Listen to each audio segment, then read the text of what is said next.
Monday, July 25th, Board of Education meeting to order. Ask all members present to please rise for the pledge. I pledge allegiance to the flag of the United States of America and to the republic for which it stands, one nation, under God, indivisible, with liberty and justice for all.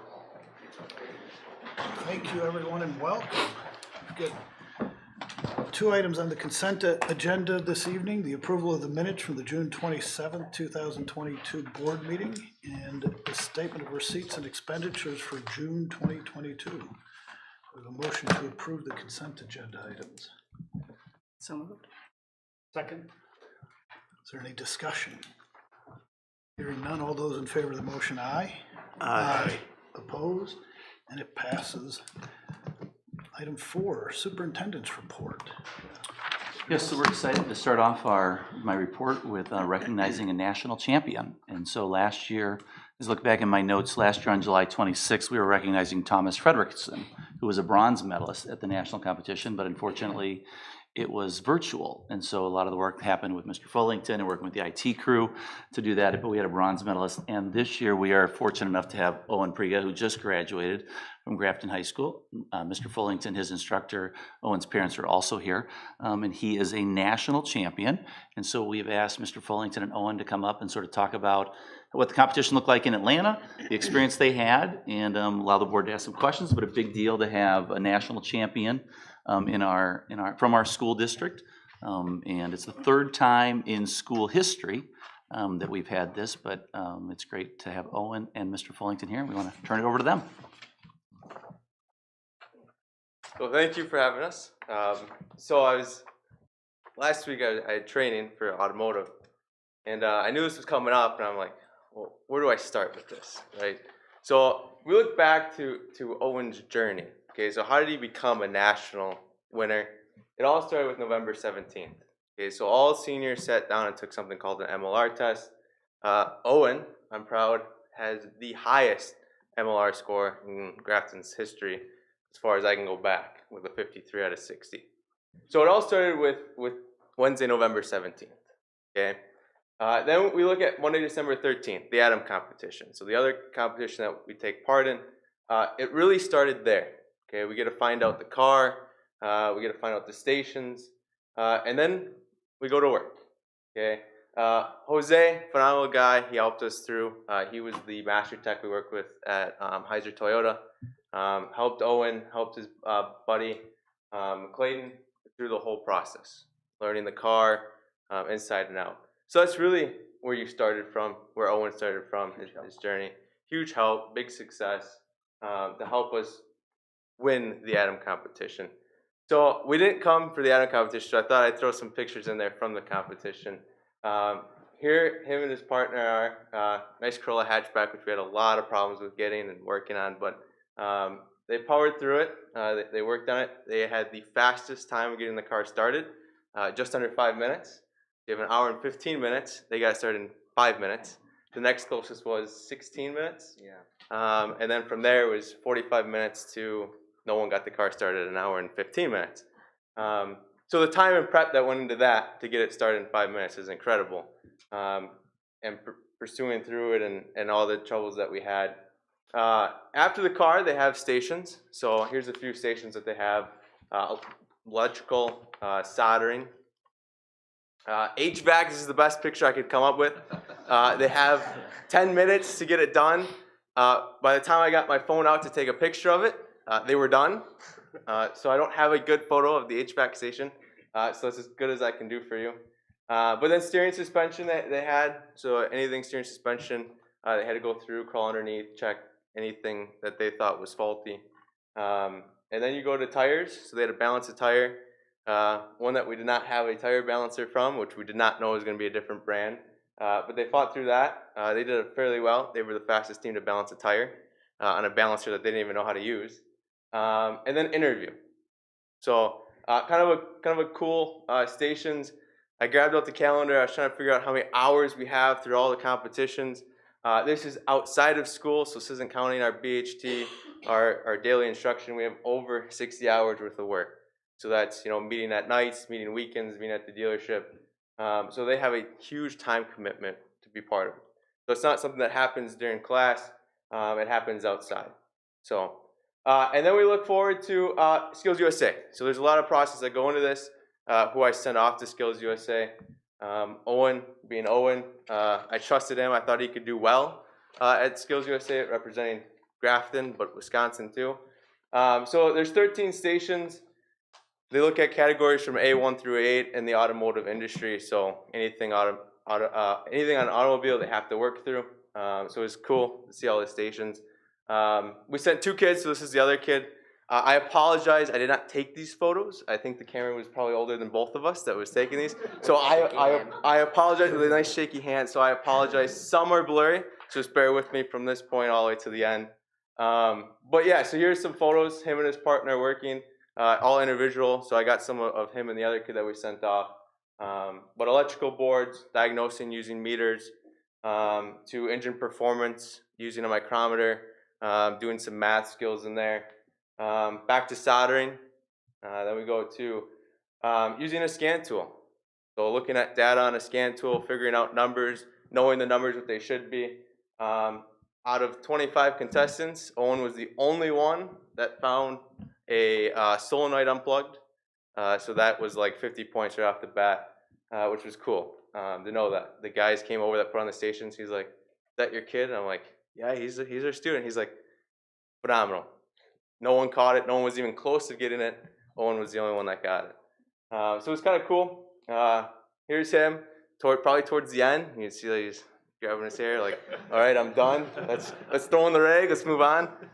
It's just like me taking a test. It's just like taking a test. It's 6 hours of basically beating you down and figuring out who can come out of the top.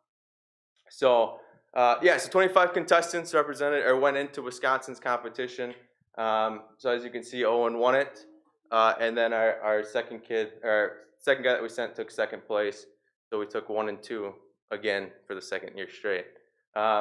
Wisconsin only sends 1 high school kid off, so Owen gets to represent Grafton and Wisconsin at Atlanta. Super cool experience for I think both of us. Same kind of stations, a little bit more in depth though, so we're digging in deeper. So they give us the stations ahead of time, kind of what you're gonna see. Hands down, Grafton and Cedarburg. It truly takes everyone to go send a national kid off and compete. So we went over to 5 corners, learned 5 corners software. So Chrysler, Jeep, he had to use that type of scan tool. So learning that, Randy over there helped us out. We spent about a good 2-3 hours over there. Yeah. And then we went to the Village of Grafton. We do not have ShopKey Pro, electronic service information stuff. We used to have it, we no longer have it. So I was frantically trying to get a hold of it. And I called up Mark Didier at the Village. He's like, "Yeah, we have it." I said, "Can we come over for at least 10, 20 minutes just to go through it and learn it?" We were over there for another probably 2-3 hours with Mark. Walked us through everything. And then we went down to Russ Darrow in Milwaukee. Scott Bowen, who was a winner way back in the day, he helped us out with everything tires on a Honda. Learned that software. So those 3 really helped us out. Not just Owen, but myself learning the newer stuff out there. So that was cool. Here was the facility that they competed. So Georgia World Congress Center. This is just a little piece of it. Whole bunch more. So all newer cars, all 2022s, 2021s, I guess, were thrown in there. But we got to walk through it, got to see it, kind of cool. Here's Owen. I'm not sure if he was really ready for it at the beginning, if he was tired or what. All the above. All the above. But then some of the stations. So safety, to the MLR test again, to steering, suspension, jacking a car up, looking at some problems with that. Working on a Jeep, diagnosing it, going through a whole PDI, looking at lights, wipers, fluids. Tire pressure monitoring systems, reading a tire, down to using another Toyota TechStream, so their version of scanning a car, to electrical boards, to interview. So I got a few photos of them working. This is really cool. This is the Atlanta Hawks Stadium, so State Farm Arena is where the Skills USA award ceremony took place. So we actually got to sit on center court for that, which is a cool experience. But there was 20 contestants, including Owen, who went and competed for MLR. He won, obviously. That's why we're here.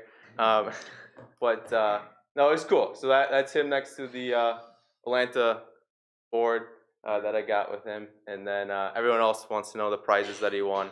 So everything in the first place row, it's valued at about $8,000 worth of tools, snap-on cabinets, along with $1,000 towards Harbor Freight. So nice that we're getting one in Grafton, so you can just trot right over there and do it. But it's also cool because we're an ASC certified school that we get this. Most schools that aren't ASC certified would have got nothing to go down there except the medal.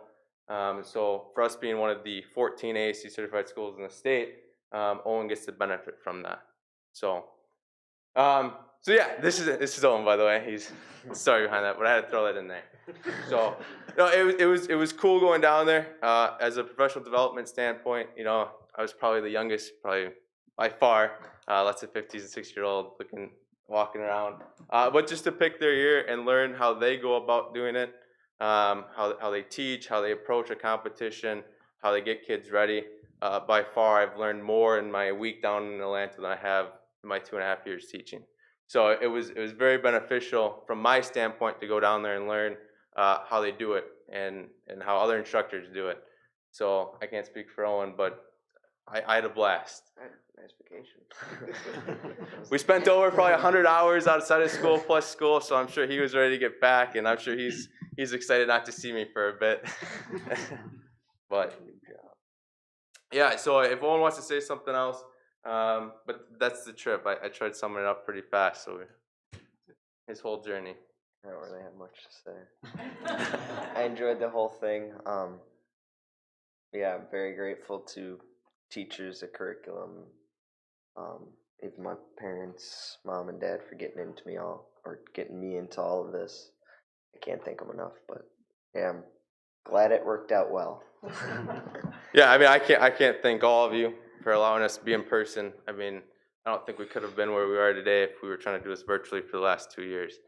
So thank you to all of you guys. Thank you. Scott's not here, but my admin team, I mean, for pushing me and congratulating me along the way. I don't think I would have been able to keep the motivation through COVID and keep the winning tradition alive. But and Owen's parents, thank you for allowing me to take them every night pretty much and do what we're able to do. So it's not me, it's Owen, and it's everyone here that plays a big part in us being successful. So thank you. Thank you. Any questions? Where do you plan on going to school? I'm going to UW Stout in the fall for cybersecurity and computer science. So, Excellent. not really automotive. What was the most difficult piece of the entire competition from your perspective? The most difficult piece, it was probably more or less like, almost like there was one station in there that was like a PDI or pre-delivery inspection where you had to run through the car. That was kind of like the hardest part, because after going like memorizing all these other stuff and knowing Shopkeep Pro and all this other stuff for special software and going out to places, it kind of like wore off and like, okay, I gotta check this, and then there's some things I got to check and not check. Just trying to remember everything was like easily the hardest thing ever. How do they not? They must set some things up that don't come out on the code readers, though, right? How do you find those things? Well, it's tricky, especially in a national competition when you'll have 30 seconds between each station to set a code. So there's different types of codes. I'm not going to bore you, but they can send a permanent code inside of there. So it's a fault at all times, which each kid, when they go and scan it, it always pops up. But you can have false codes too, where there's nothing wrong with it, and you as a technician or competitor have to figure out, is that really a code or is it not a code? Which there was a few codes in there that weren't codes, but a lot of people wrote down. So it was cool. Last week, a kid that shouldn't say kid, he's a 28-year-old. He represented Nissan. He was at my summer institute, and he put on some of the stations down in Atlanta. So I got to pick his brain. He lives in Tulsa. I'm like, hey, we struggled with this station. What were the tricks that we missed? So it was cool to see that, because he was one that helped with some of them that we struggled with. So. I would disagree, Owen. I think that cybersecurity and what you're about to embark on is very comparable to the sleuthing that you have to do to diagnose a car. So I think this foundation will prepare you well for what's coming next. And of course, we thank you for the extraordinary representation that you've provided for our district and for yourself, your family. It's tremendous, and to see young people achieving such great things is really important for us, as I'm sure it's important for you. And we wish you nothing but the best and continued success in your future. Thank you so much.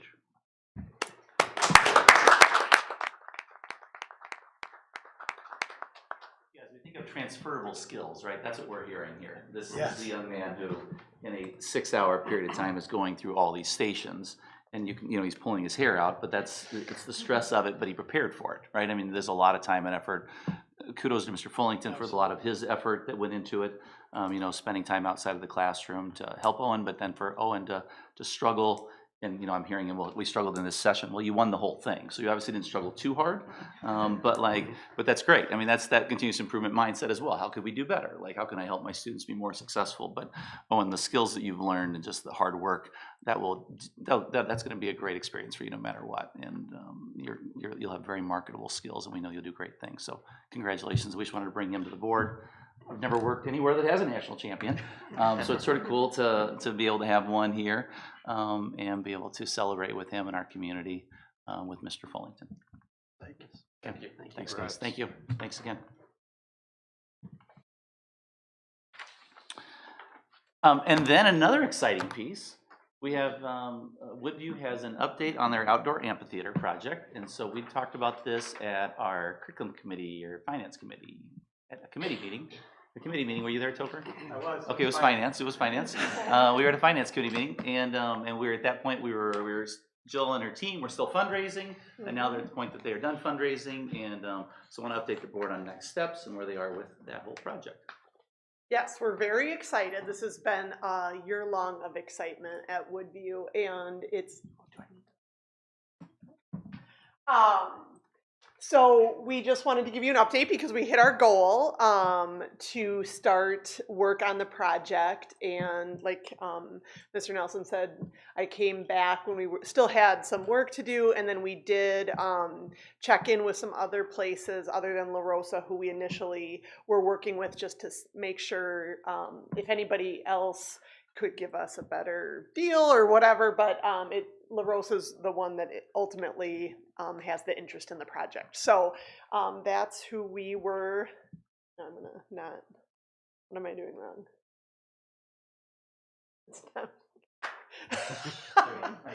Okay. You want to just? Okay, I'll just say. Okay. Anyway, so this is just, we always like to show our kids. We're just really excited to give them a space. We utilize the outdoors quite a bit at Woodview when we can, because it's really good for kids to be outside. So we're really excited to have an actual space for them to learn. So next. So this is the actual, last time there was, I just put like a star on a map. And so this is literally the drawing. So I apologize because I know it's not super clear, but I wanted you to have an actual visual from La Rosa of where the amphitheater will sit. So it's nice because it will connect, just to have, for ADA reasons, that like ramp will, you can see here, so that provides ADA access for all that are involved. So yeah, so it's a great location. It'll be a nice highlight on the property. So we're excited. So that's that. So we had so many sponsors, and we really went into it this year. The PTG and I, when we would meet, we were really thinking we were going to end up needing kind of a big naming rights donor in order to make this happen. And ultimately, you can see we're so incredibly thankful, me and everybody else, for the generosity of so many people. And the GF gave us $20,000, and Cedarburg Grafton Rotary and Grafton School District each gave us $10,000. But then it breaks down really quickly to a lot of people, and there's a second page of the board approved $250 plus sponsors. But it really was just like so many people that came together that saw the value in this project, and were incredibly grateful. So we really wanted to recognize all of that generosity. Next. So I believe you guys got this in advance, so I linked the itemized budget so you can see, but the final cost came out to $97,150. That is without a roof. We ultimately decided, initially we were gonna do sails on the top, but after kind of meeting together, we decided if we're gonna do this, we really wanna do a nice, amphitheater with a wood structured roof.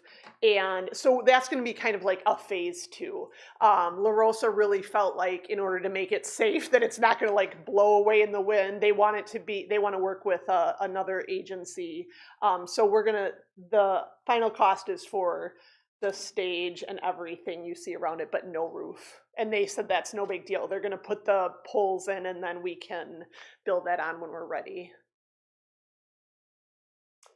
So the timeline, here tonight, tomorrow it's going to the village board meeting. La Rosa and I have been in contact and answering any questions they have. They didn't have any, big concerns or anything that's going to create them having a reason to say no. So that sounds like that's good. So that happens tomorrow. La Rosa has it on the calendar to break ground Monday, August 8th. I am meeting with the PTG tomorrow evening to plan. We'd like to obviously have a big ceremony, like golden shovels or something, I don't know, hard hats, and invite, all of our bigger donors and, Mr. Nelson and you guys and all of our families. We'd like to make it's a really big celebration for us. So I don't have the final date, but La Rosa said whether or not it's within a few days, give or take, they'll make it happen. So, and then they're aiming to complete the project, barring any crazy rainstorms like we had last weekend, by Labor Day. So they felt like it was a quick turnaround, and they really wanted us to be able to basically start the school year off with it done. So, I think that's it. Any questions?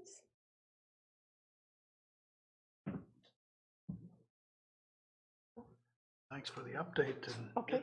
good luck. Yes, absolutely. Kudos to Jill and her team and the PTG and all the donors. When looking at the list, it's great to see the community support that's come together to make this project a reality. A lot of people coming together to do that, and there's a little bit left to do in the future, but that's going to be a great thing for the school to get started with. And so just wanted to update the board. You'd seen it previously, now it's in that final stage, and keep that in front and center for you. Congratulations and thank you. Yep. And there's a couple dates to keep in mind. We have online district registration coming up on August 7th. It opens at 6 p.m.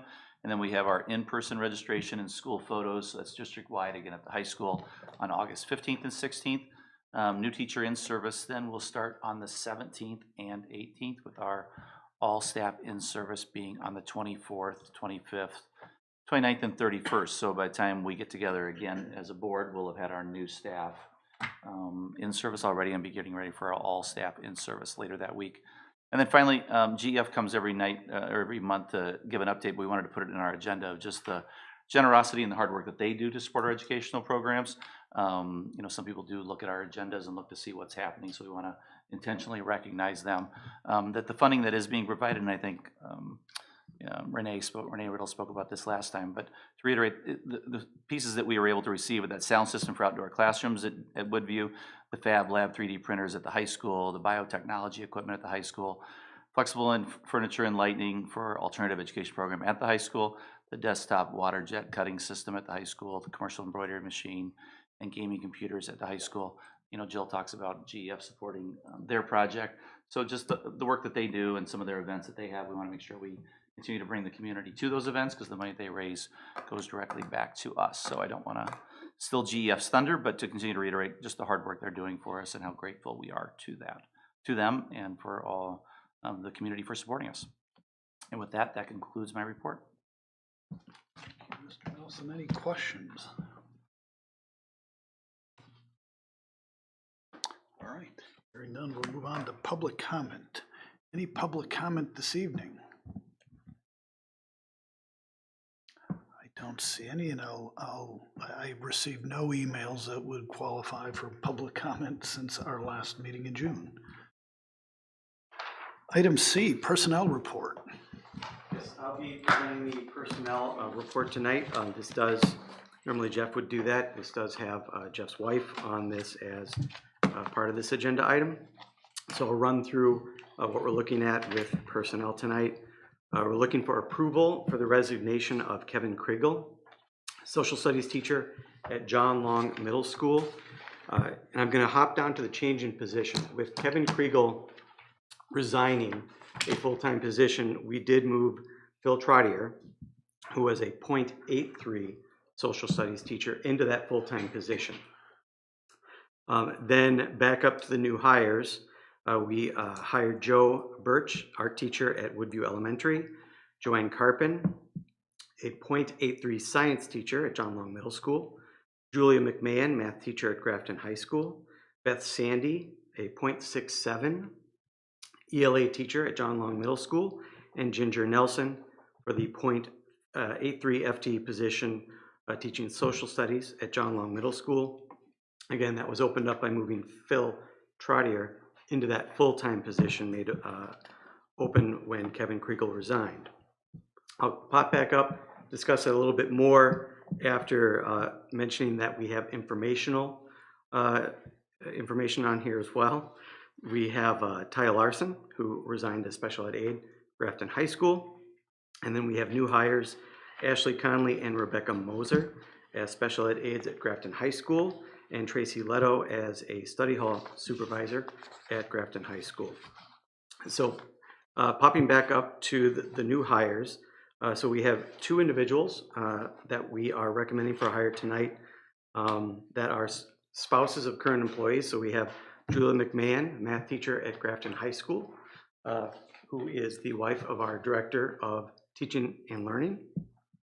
And then we have Ginger Nelson, for the .83 FTE position at John Long Middle School, spouse of Jeff Nelson. And just wanted to essentially say out in front with, normally Michael would be involved with supervising, or not supervising, but evaluating teachers, right? A number of teachers in the district would have him participate in evaluation, especially newer teachers. In this case, Michael would not be involved in evaluating Julia. And then for Jeff is involved with all of our hires in various facets. Specifically, Jeff and I, after we get a recommendation for hire, we'll meet, collaborate on what we believe would be a fair compensation salary based on their position and their years of experience. In this instance, that fell just to me, so I solely determined, using the parameters we use for everyone, what a fair compensation would be, again, based on the position and the years of experience for that position. Normally, Jeff would schedule a final interview with that candidate. I had that interview, so Ginger came in and met with me. I presented her with the offer. I'll also point out that as we've done over the time that Jeff and I have been here, the spousal hires are not eligible for benefits. They don't have an opportunity to take family, single, or the cash in lieu. So wanted to be upfront and just straight out say some of the pieces with these hires. So we have all of these ready for you to approve tonight. If anyone has any questions, I will take them. Questions?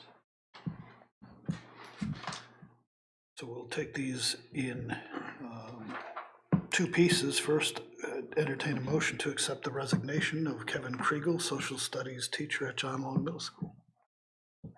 So moved. Second. Any discussion? All those in favor, aye. Aye. Opposed? And that motion passes. And then to the new hires, entertain a motion to approve the recommendations for hire of Joseph Birch, art teacher at Woodview Elementary School, Joanne Carpin, science teacher at John Long Middle School, Julia McMahon, math teacher at Grafton High School, Beth Sandy, ELA teacher at John Long Middle School, and Ginger Nelson, social studies teacher at John Long Middle School. I have such a motion. So moved. Second. Any discussion on that motion? Hearing none, all those in favor of the motion, aye? Aye. Opposed? And it passes. You don't need anything for the change, correct? Okay. I'm sorry. I'll try.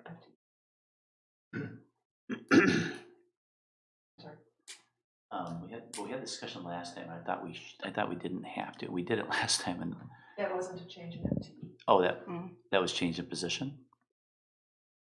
That was just a move in position, but because this is a different contract that's issued. That you'd already signed? Sign it and approve. Okay. I'll Sure, take that then as we'll a take third piece. Yep.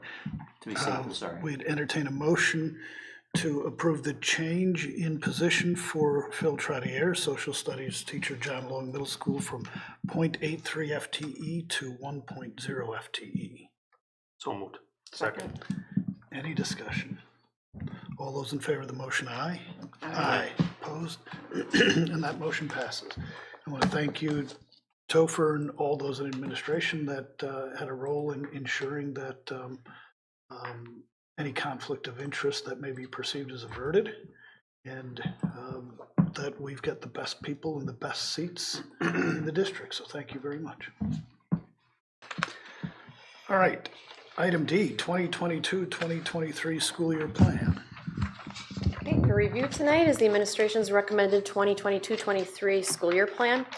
We will continue safety measures such as availability of hand sanitizer, MERV 13 air filters, nightly cleaning, and then the flushing of the indoor and outdoor air. Face coverings continue to be optional for both indoor and outdoor of the schools and during all school transportation.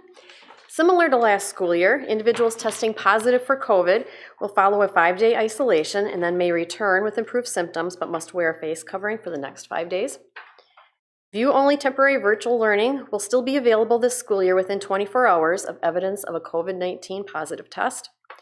View-only temporary virtual learning will also be provided for non-COVID illness of more than 2 calendar days, with the link being provided on calendar day 3 of an absence.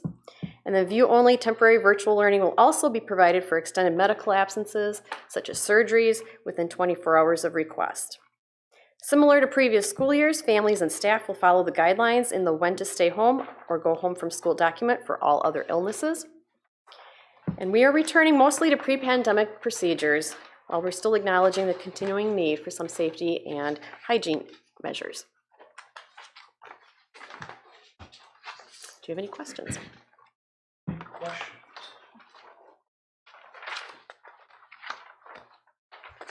I don't have any questions. I have some suggestions to offer. Under school operations, mitigation measures are utilized on a daily basis to reduce, I don't like the term, the spread of infection. It implies that there's something there. I would simply change it to the risk of germs and contaminants from spreading through the air.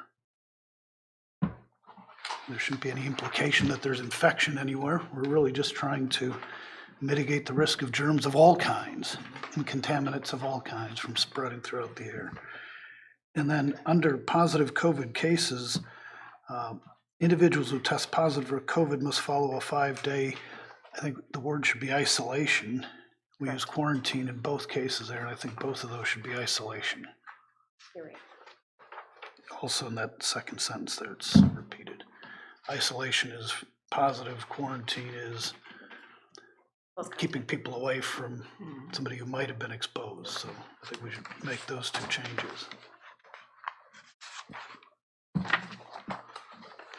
Anything else on the plan? It's good to see pre-pandemic normalcy. Is this something we do need to take action on? And this is a requirement of ESSER 3?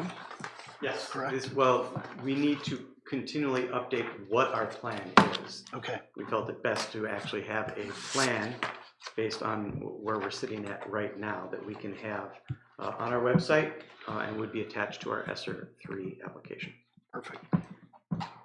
Okay, and I'd entertain a motion to approve the plan with those changes. So moved. Second. Any further discussion? All those in favor of the motion, aye? Aye. Opposed? And it passes. Thank you. Notice of student academic standards. Good evening. Each year in July, we bring forward our academic standards that our curriculum essentially is aligned to. Last year, I outlined a little bit of the structures around those standards and how we create our power standards and what we want to teach and what we think is essential in Grafton. Ultimately, the standards that we've selected are vetted through a curriculum development process, that curriculum review process. Most notably this year of our reading review process, the standards that we've seen a shift in is the move away from the Common Core state standards in reading to the Wisconsin state standards. So that's just one example of that structure that's changed. We use our PLCs to identify what we want students to learn. Really that question one within a PLC structure of what do we want students to know and be able to do. That is the clear focus of our standards and our alignment.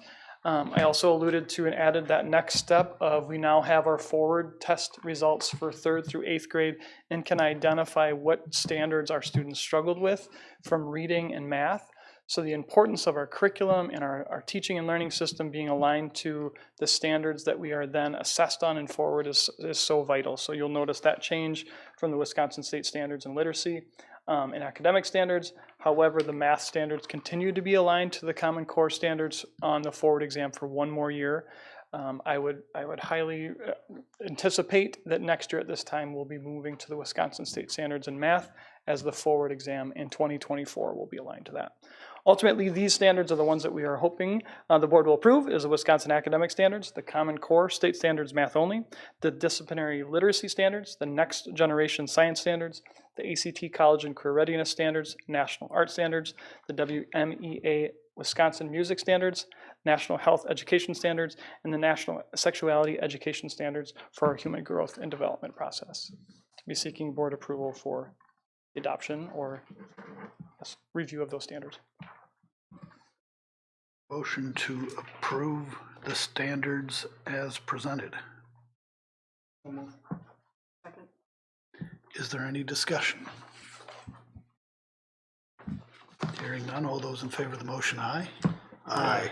Opposed? It passes. Thank you, Mikey. Thank you. Gift reports. Yes, we have a couple of gift reports here. One is a donation for the Jim Glasser Memorial. And this is a gift that's a restricted gift for the GHS Automotive Department. So Michael Tampson made a donation in Jim's name of $500. And you'll see at the bottom where it says comments, where it says the family of Jim Glasser asks that gifts given in memory of Jim be designated for the GHS Automotive Program. So a total amount of $1,080 has been contributed by a number of individuals and businesses in the community. The donations didn't reach the $250 level of bringing it to the school board for approval, but just so you know that right now we're at $1,080 for our high school automotive department.